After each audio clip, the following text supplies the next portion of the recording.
Et on commence, c'est parti. Le Bitcoin et la blockchain, maîtriser les bases de l'univers crypto. J'ai envie de commencer cette formation par un fait marquant. J'ai envie de parler de l'inflation.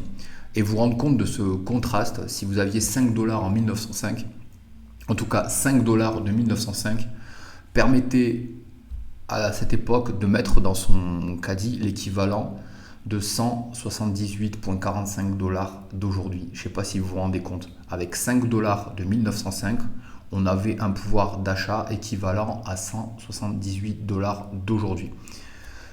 Ça représente une augmentation de 173,45 dollars sur quasiment 120 ans et un taux d'inflation moyen annuel de 3%. Une augmentation de prix cumulé de 3468%. Alors, c'est des statistiques qu'on peut retrouver sur le site in2013dollar.com que j'ai mis en lien à la fois sur le PDF et sur les slides que vous pourrez récupérer.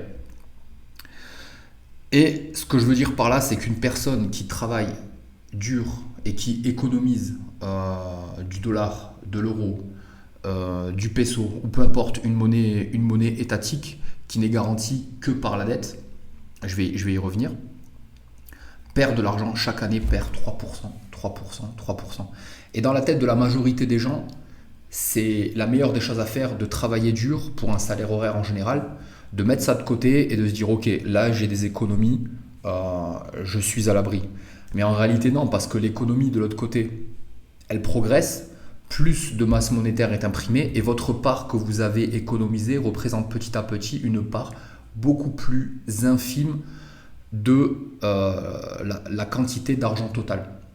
Et ça représente un impôt déguisé, un impôt caché au final. Je ne sais pas si vous vous rendez compte. Par exemple, vous économisez 10 000 dollars ou 10 000 euros en 2010.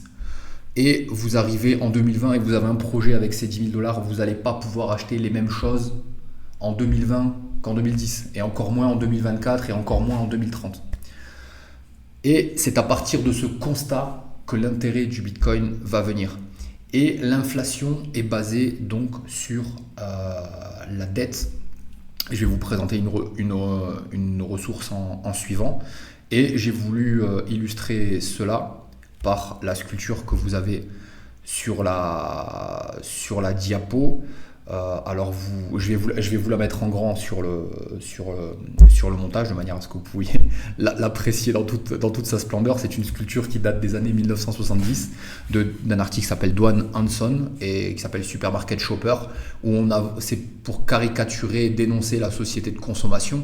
Et parce que finalement, si cet argent fiat, on appelle ça les fiat, les dollars, euros, pesos, etc., on appelle ça des fiat. Et je vais beaucoup utiliser ce terme dans les formations. Et donc si on n'utilise pas ces fiat, au final ils sont perdus parce qu'ils sont voués à descendre, à perdre de leur valeur petit à petit et pour certaines à descendre vers zéro très rapidement. Exemple, le peso du Venezuela, je crois que ça s'appelle le bolivar.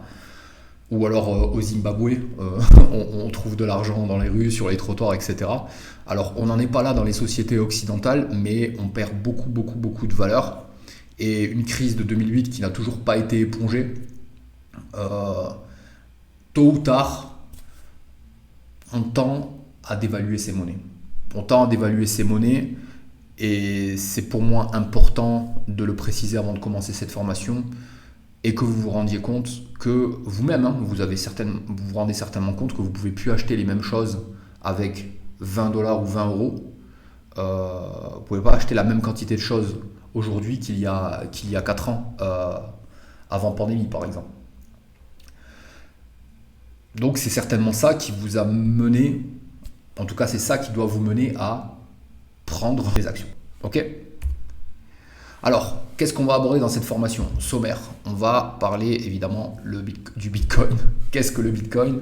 On va parler de son histoire, comment c'est apparu, sa raison d'être, qu'est-ce qui l'a propulsé, qui l'a propulsé, les principes de Bitcoin, sa philosophie, qu'est-ce qui fait la valeur de Bitcoin avec son prix et pourquoi son prix augmente tous les 4 ans. Tout cela, vous allez l'intégrer, vous allez le comprendre.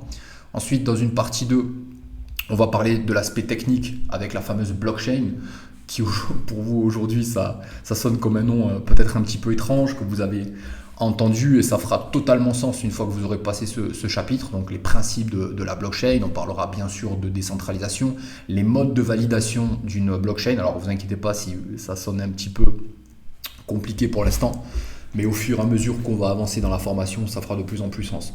Ensuite, la différence entre un coin et un token, et on va parler ensuite de la communication entre les blockchains, ou pour vulgariser, les communications entre les différentes crypto-monnaies. Ensuite, on verra un aspect plus tutoriel, quel portefeuille choisir. Je vous présenterai plusieurs types de portefeuilles, des portefeuilles qu'on appelle hot wallet, des portefeuilles chauds, pour traduire littéralement, et il y en a qui sont centralisés, des portefeuilles chauds qui sont décentralisés, et on parlera du stockage à froid avec un portefeuille physique comme celui-ci par exemple, qu'on appelle cold wallet, le plus haut niveau de sécurité. Et en dernière partie, concrètement, comment envoyer et recevoir des crypto-actifs, et on abordera aussi comment investir, comment acheter du Bitcoin et autres crypto-actifs.